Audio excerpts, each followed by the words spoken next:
When the fisherman rode up home, his wife was out front of a white shingled cottage, kicking the pickets on a white fence to see if it was real. Hey, ho, old fish, come see what I got. Wipe your feet on the welcome mat. See here, looky there, see what I got, and it's mine, all mine. Mother pattered about the house, and the fisherman... This is Ohio Educational Broadcasting.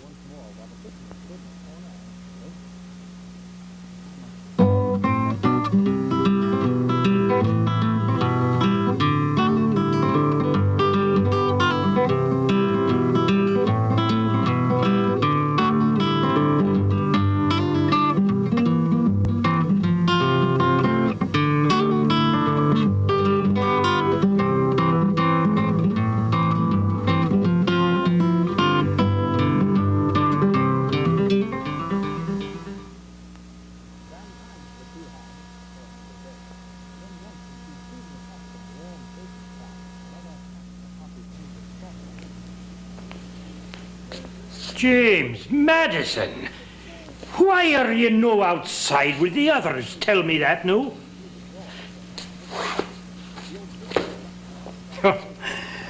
Essays Concerning Human Understanding by John Locke. Well, no. The question is, do ye understand him? Well, yes and no, Master Robertson. What he seems to be saying is that our ideas are a result of our experiences. Oh, aye, there's a good bit of truth to that. But now, Jimmy, go on outside with your classmates. Will you no be a boy while you can? I am a boy, and I'm fast on my way to becoming a man. And I do not wish to waste my precious days in playful pastimes. Besides, what kind of chance would I have playing against any of them? Although James Madison would soon be 16, he was both slight and short. Many Virginia lads of his age were approaching 6 feet, but James barely squeaked by 5.5 feet.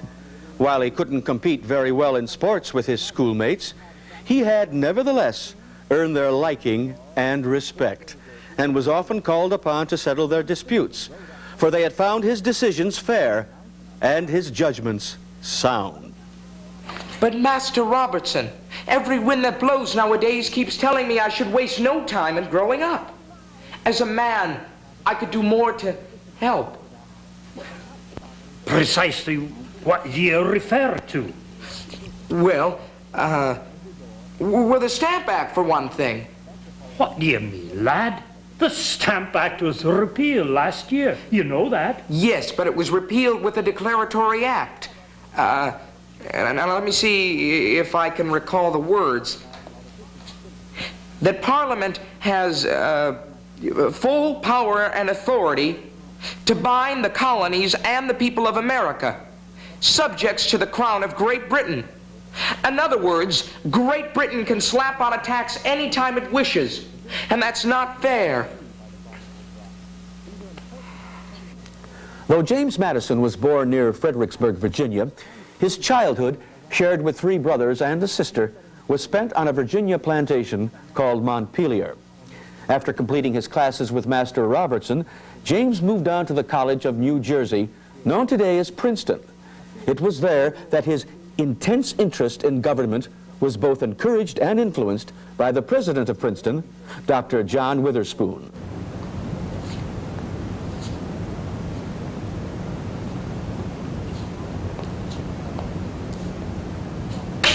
Good afternoon, sir. You are Mr. Madison, are you not? Good afternoon, sir. Well? Oh, yes, I'm James Madison. I'm sorry, I was a bit lost in my thoughts and I did not notice you, sir. Mr. Madison, I have observed as I lecture that you likewise seem absorbed in your thoughts, eh? Forgive me, sir, if I appear rude, but you see several of your remarks pose challenging questions which require a great deal of thought, making me seem inattentive. But I do listen to you, sir. No offense, young man. I was not scolding you. It's a pleasure occasionally to see a thinking face in one's audience. Dr. Witherspoon, Huh? I understand from several of your lectures that you think our difficulties with the Crown will increase. Absolutely. We Americans are not children to be ordered about by a king who is not even English and who sits upon his precious throne 3,000 miles across the sea. George III has no idea of the needs of the American colonies. Well, what's to become of us, sir? The day will come when there must be a reckoning. Men were born to be free. We Americans are no exception. I cannot tell if the day is near or far, but it will come. And when it does, James Madison, see that you are ready. For war, sir? For war, aye, and afterward. War brings terror, lawlessness, hate. If a man rid himself of a devil, 7 more devils will come to take its place unless there is something there beforehand ready to fill the gap, huh? Government, my dear sir, I refer to government. Now, when we've swept away the king's rule, what will follow? Well, as you say, sir, government. Our government, the rule of the people. To be sure. Vox populi, vox Dei, which is to say, the voice of the people is the voice of God. But first, there must be a form, a plan. Make no mistake, it will be with us soon. And when it is, young man, you'd best be prepared for it. As James Madison was changing from a shy, backward youth to a self-confident young man at Princeton, Dolly Payne, one of 8 children, was growing up on a plantation in Virginia. Now, in 1783, John Payne, Dolly's father, moved his family to Philadelphia, at that time the new nation's capital. There he went into business making and selling starch.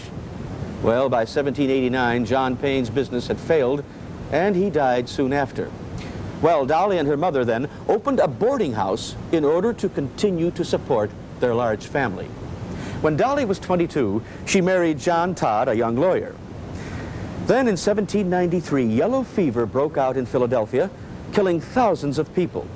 John Todd rushed his family, that was Dolly, 2-year-old John Payne Todd, and 3-month-old William, to a safe place in the country. Then he returned to Philadelphia to help nurse the sick and bury the dead. Finally, the fever seized him. A very sick man, he rode home to Dolly, where he died in her arms. Then Dolly herself fell gravely ill with fever, as did her baby William, who died from it. But finally, the epidemic ended. Dolly recovered, and with her remaining child, moved back to Philadelphia. In 1778, when Thomas Jefferson was elected governor of Virginia, James Madison was a member of the Virginia legislature and Jefferson's aide. Now, one of Jefferson's first jobs was to improve the legal code of Virginia. When he was done, he asked Madison to look it over. Good afternoon, Jemmy. You've read it? Every word, several times. And now that you have it memorized, what do you think of it? It's monumental. And the part I admire most of all is the bill for the establishment of religious freedom. You know, I wrote a section just like that in the Virginia Declaration of Rights. Yes, I know. And a great piece of work it is, too. How can free men seek to bind other men's minds? Of all the areas in which human beings have the right to be free, liberty of thought and religion are foremost. You and I think alike, James Madison. We shall work well together. In May 1787, short, slight, quiet James Madison took the front row center seat in a small room of the Pennsylvania State House in Philadelphia, determined to both guide and record the proceedings of what was to become an historically momentous event. It was the same room in which the Declaration of Independence had been formed 11 years earlier. Madison's friend and fellow Virginian, General George Washington, presided over the meeting. And seated about Madison were a few dozen men from the 12 states who had answered the call to write a constitution for a new government. Well, day after day, for 5 straight months, the delegates argued, they haggled, and subjected themselves to each other's views. Many wanted a strong central government that would unite the separate states, yet have authority over them.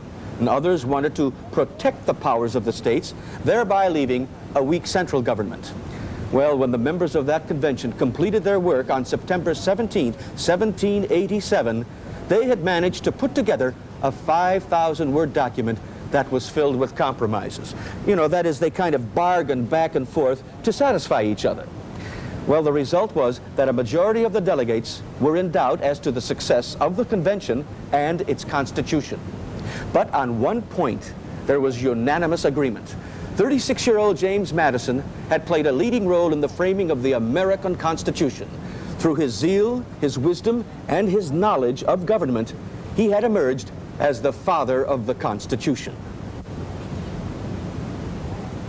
We, the people of the United States, in order to form a more perfect union, establish justice, ensure domestic tranquility, provide for the common defense, promote the general welfare, and secure the blessings of liberty to ourselves and our posterity, do ordain and establish this Constitution for the United States of America. We, the people. There is the rock upon which the government stands. Aaron Burr, the U.S. Vice President under Jefferson, and the man who later shot and killed Alexander Hamilton in a duel, had been one of Madison's classmates at Princeton. Burr knew Dolly quite well, and it was he who introduced 43-year-old James to 26-year-old Dolly. They fell swiftly in love and were married in 1794. Dolly soon became well known as a social leader, first in Philadelphia and later in Washington, where she served as the nation's official hostess for President Tom Jefferson, whose wife had died. Her warm personality was a great political help to Madison during his term as U.S. Secretary of State. Well, one thing was certain. For James Madison, Dolly was good medicine. Look at me, 45 years old, and I feel like a strapping young blade. But you are. No one can feel old around you, Dolly. You've a gift for living.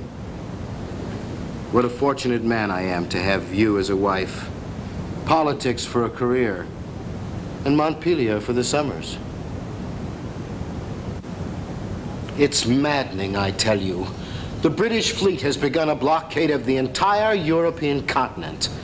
They call her mistress of the seas. Ha! Tyrant of the Western world is more like it.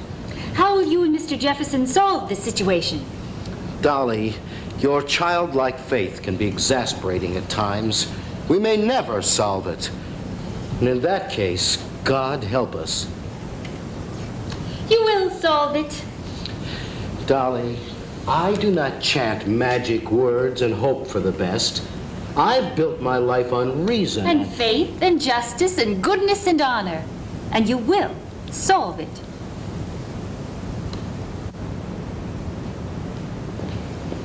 Oh, Jemmy, you're home early. Jemmy, something's wrong. Nothing's wrong. What is it? Everything's wrong. James Madison, will you stop your fidgeting and please make sense? Dolly, my friends want me to run for president. And who would be better or as good? Do you realize what it means? The country is in a dangerous state. Relations with England are growing blacker by the hour. If we avoid war, it will be a miracle. Then, too, I'd be running against James Monroe, who's my dear friend. I'm sure he hasn't dropped out of the race because you're his dear friend. Dolly, can't you be serious? I am serious. Jemmy, you've been traveling towards the presidency since the day you were born. Don't you want the office? Yes and no. If I'm elected, it won't be easy. I hate to think what I'd be letting you in for. Oh, James Madison, if you can be president, I guess I can be the first lady. Oh, let me see now. How many months before you take office? Dolly, I may not be elected. Well, of course you will. I haven't the slightest doubt that you will become the 4th president of the United States.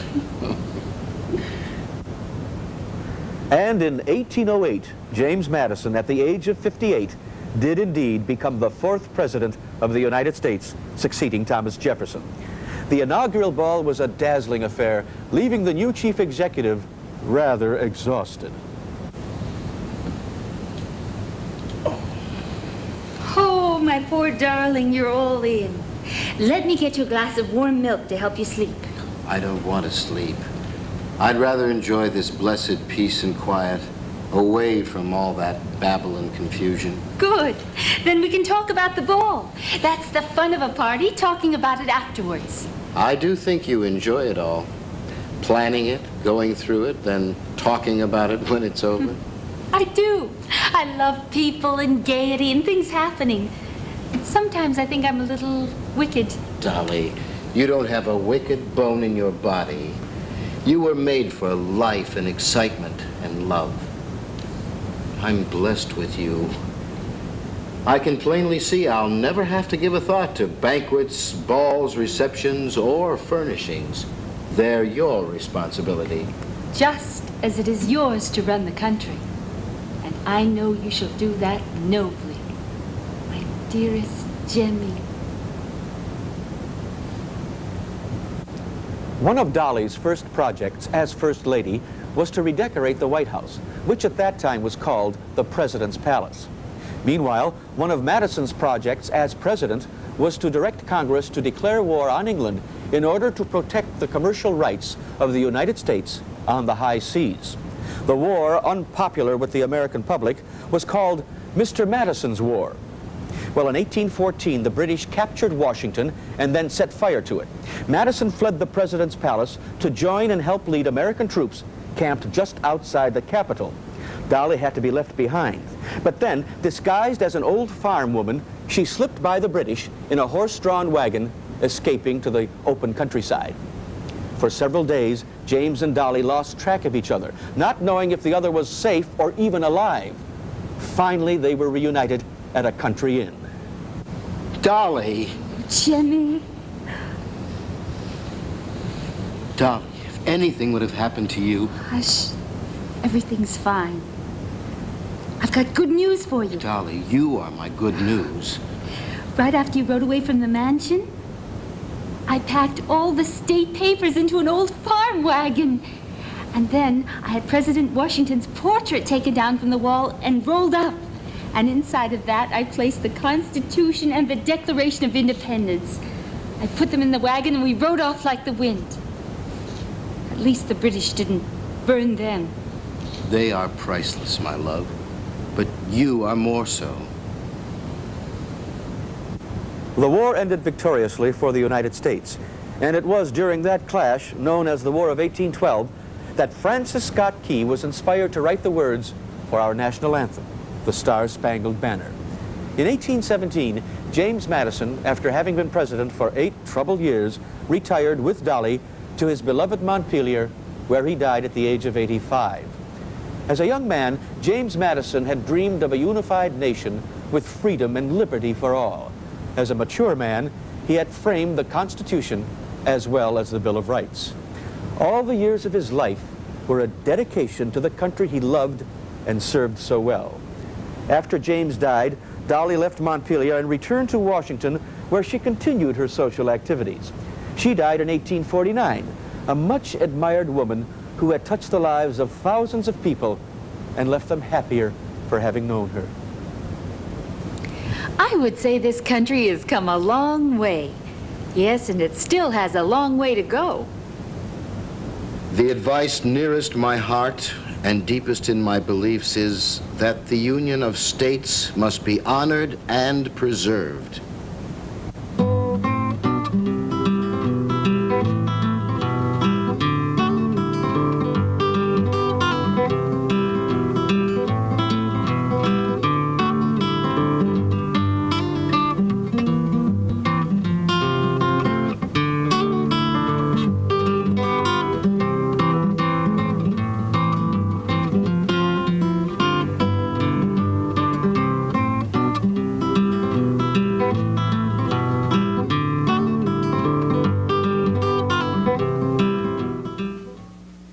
The preceding program was made possible by a grant from the Ohio Department of Education.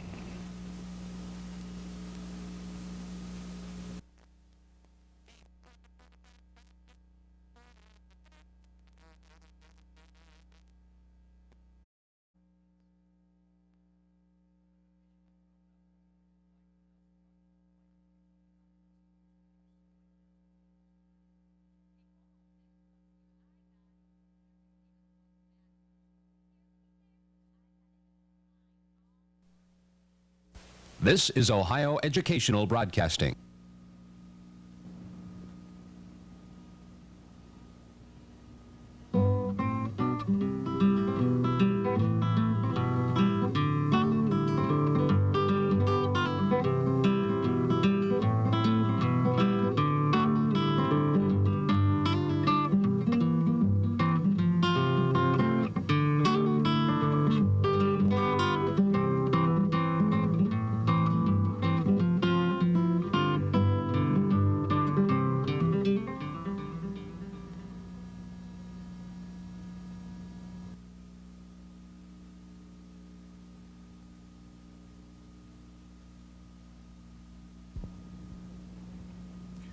I have always believed that white and black alike could live as brothers under the same almighty God. As a slave in Maryland, I learned to turn the other cheek. In my travels, I have preached peace and brotherhood for all men. But now, this last injustice, this monstrous fugitive slave law, kills my hope and rouses my anger. It seems now that slavery can only end in blood. Frederick, oh, Frederick, is God dead? Oh, he must not be, he cannot be, or we are dead with him. The man was Frederick Douglass, hailed as one of the greatest black leaders of the 19th century. The woman, she was Sojourner Truth, a remarkable person who courageously devoted her life to the struggle for black liberation, taking part also in the movement for women's rights.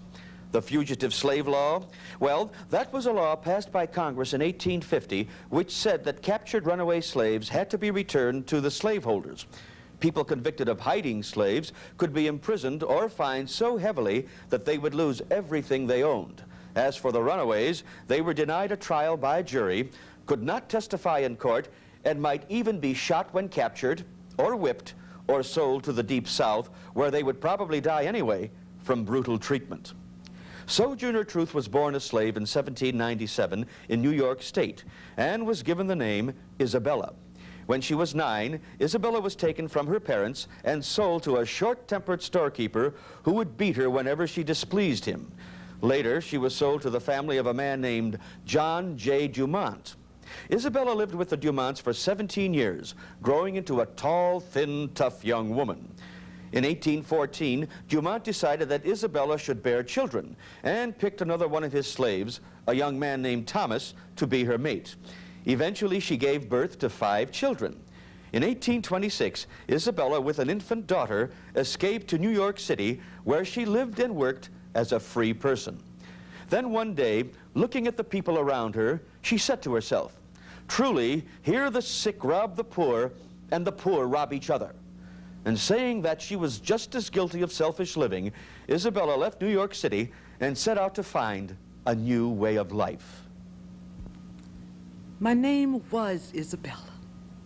But when I left the house of bondage, I left everything behind. So now I went to the Lord, and I asked him to give me a new name. And he gave me the name Sojourner. For I was to travel up and down the lands, showing the people their sins and being a sign to them. And since the Lord was my master, and his name was Truth, I called myself Sojourner Truth. Sojourner Truth became a well-known lecturer and preacher. She traveled thousands of miles, often on foot, in order to bring her message to the people. She told anyone who would listen to her about the wrongs of slavery and about the rightness of freedom. Once she heard someone praise the Constitution and how it provided for equality and justice for all. Now I hear talk about this Constitution and the rights of man. So I take hold of this Constitution. Ooh, it looked mighty big, and I feel for my rights, but they ain't there. And I asked God, I said, "God, what ails this Constitution?" And you know what he said to me?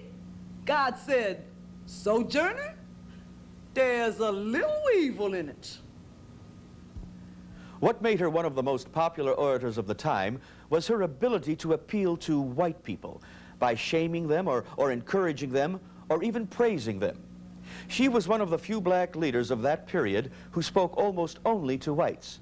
And few blacks worked as closely as she did with white abolitionists, those folks who were against slavery. Now, one night in 1852, as Sojourner Truth was speaking to a group of people in a northern state, another black woman in a southern state was fighting slavery in her own special way, on the Underground Railroad.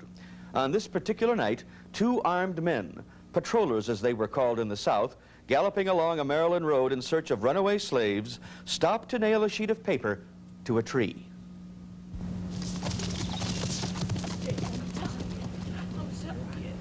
Hush! I said hush.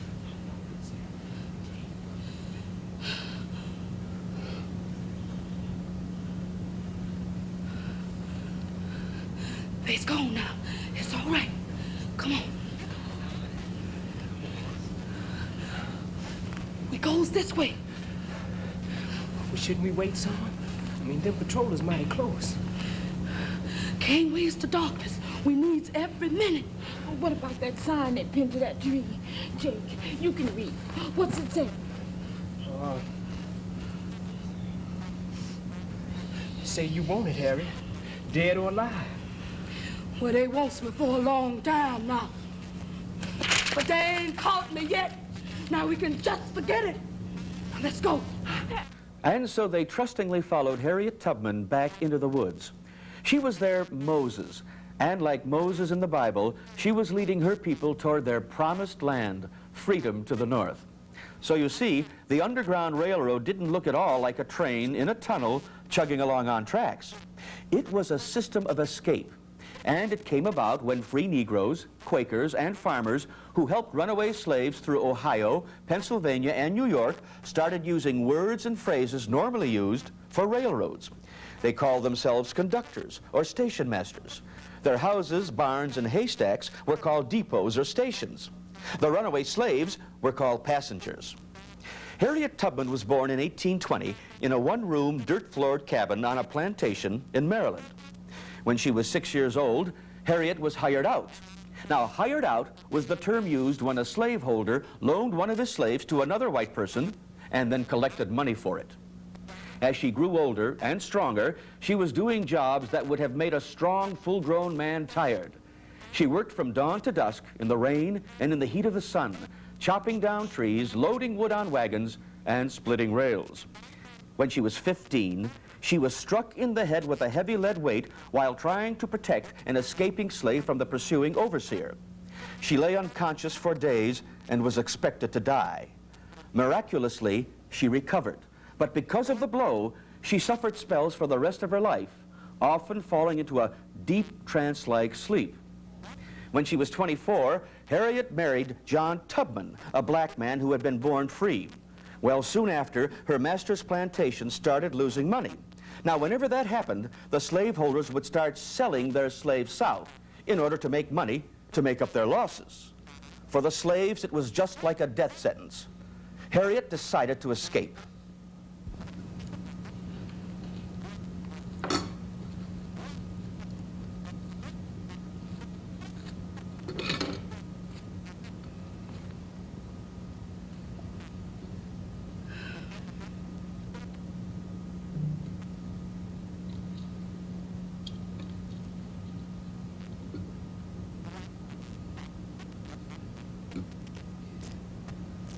Let's go north together, John. Let's not wait. Let's do it now. You got a map shows how to get there? Well, it goes by the North Star. And if it follows it long enough, it'll lead us to freedom. Well, what you gonna do when the sky's dark and you ain't got no North Star to run by? Besides that, you can't read, so you couldn't tell nothing by the signs on the road. No, ma'am. I ain't going nowhere. I'm satisfied right here in my cozy little cabin. But you's free, John. I ain't. 2 of my sisters already sold south. Maybe ours next. They won't take you away from no free black man. You know that. No, I don't. Why you freeze to death up north? And anyway, what about the ones who's gone there? None of them come back to tell about it. You know why that is, don't you? Because they was caught and sold some, or they were shot dead by the patty rollers even before they got out of Maryland. If and they were still alive, they'd have returned and showed the way to the rest of you slaves. Harriet, what you gonna get there you ain't got here? I be's free. Alone and frightened, Harriet crawled out of her cabin one night, crept into the nearby woods, and began her very first ride on the Underground Railroad. She walked and ran all the first night. At dawn, she made a burrow deep in the underbrush, crawled into it, and fell asleep, setting out again in the late afternoon. She climbed hills and struggled through swamps. She waded miles along a riverbed, knowing the bloodhounds couldn't follow her trail through water. At last, she came to her first underground station, a large farmhouse. And from there, she made her way across the border to Pennsylvania and to freedom. Harriet walked to Philadelphia, where she found a job and began saving a little money and enjoying her new freedom. Meanwhile, Sojourner Truth was having her share of problems as she went about practicing her freedom. Old woman, you think your talk about slavery does any good? Why, I don't care any more for your talk or your cause than I do for the bite of a flea. Maybe not, but the Lord willing, I'll keep you scratching.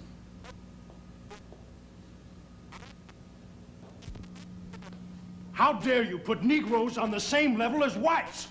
What sort of idiots do you take us for? Why, we all know that blacks are closer to the animal kingdom than whites, and therefore useful only as slaves. You hear that? Well, that's the Lord punishing you for all the lies you just told. Don't be scared, child. That thunder out there ain't God's wrath. He ain't after me, and he especially ain't after you. The way you've been talking, the way I don't expect he's even heard of you. What? Now look, young man, you talk with hate pouring out your heart, but I talk with love pouring out of mine for both black and white. Matter of fact, one of the reasons I'm against slavery so much is because I want to keep the white folks who hold slaves from getting sent to hell. There was nobody to welcome me to the land of freedom. I was a stranger in a strange land. My home still down there in the old cabin quarter with the old folks and my brothers and sisters. When I thinks about them down there, my joy of escaping leaves me. But soon as I gets me enough money, I's going back and lead my family north. I knows the way now. I knows what to do when it's raining and I can't see the North Star. I done it once alone, and with the help of the Lord, I'll do it again and again and again. Harriet kept going back to the land of Egypt, as she called Maryland, leading more than 300 Negroes to freedom. In time, she came to know by heart all of the hazards on the long road to the north. She recognized every creek and cove and inlet, every neck of land, every hiding place, every curve in the road, every source of danger, every source of safety. She knew the people who lived in the farmhouses, knew which ones would welcome her and her passengers and offer food and rest, knew which ones would set out after her with guns and clubs. To her people, Harriet Tubman became a legend. Well, children, I think twixt the black folks of the South and the women of the North all talking about women's rights, white man gonna be in a fix pretty soon. After all, Jesus taught you to honor both father and mother. Now all these white masters allows that women are dainty-bodied, dull-headed gossipers who don't deserve equal rights. Well, look at me. Well, look at my arm. I've been plowed and planted and gathered into barns, and no man could best me. And aren't I a woman? I could work as hard and eat as much as any man when I could get it, and bear the lash as well.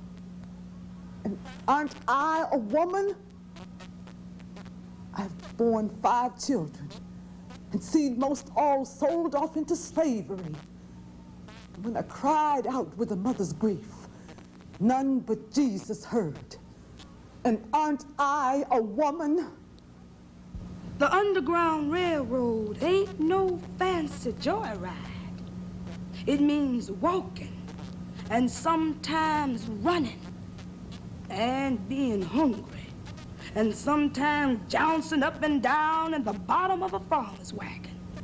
It means crawling dry or rain through swamps and woods and briars and hiding anywhere that the earth offers shelter from prying eyes and listening ears.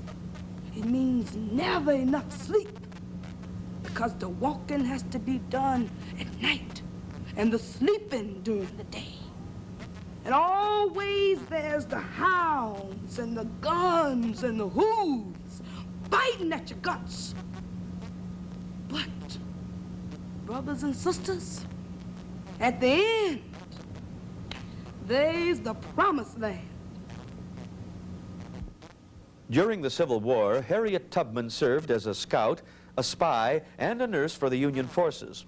And Sojourner Truth went a-begging for food and funds for the boys of the 1st Michigan Volunteers Infantry, colored. After the war, Sojourner spent more than 2 years in Washington, D.C., teaching, preaching, nursing, counseling, and campaigning, doing everything she could to get the government to provide jobs and decent living conditions for the millions of blacks it had freed from the bonds of slavery. Harriet took to the platform, traveling throughout the East, speaking sometimes about the rights of women and sometimes about her work in the Civil War. But most of the time, people wanted to hear about her adventures in the Underground Railroad. Sojourner Truth died in 1883 at the age of 86 and was buried in Battle Creek, Michigan. And if Sojourner Truth had not believed so strongly in the justice of the struggle for black liberation, she would not have devoted her life to the cause of truth, and we would never have known her. Harriet Tubman died in 1913. She was over 90 and was buried in Auburn, New York.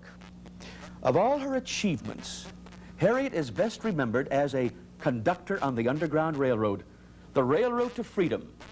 A short, strong-willed woman held up by her faith in a living God, inspired by the belief that freedom was a right all men should enjoy. And truth shall be my abiding name. I'll never run my train off track, and I'll never lose as a passenger. Way down in Egypt's land, tell old Pharaoh to let my people go.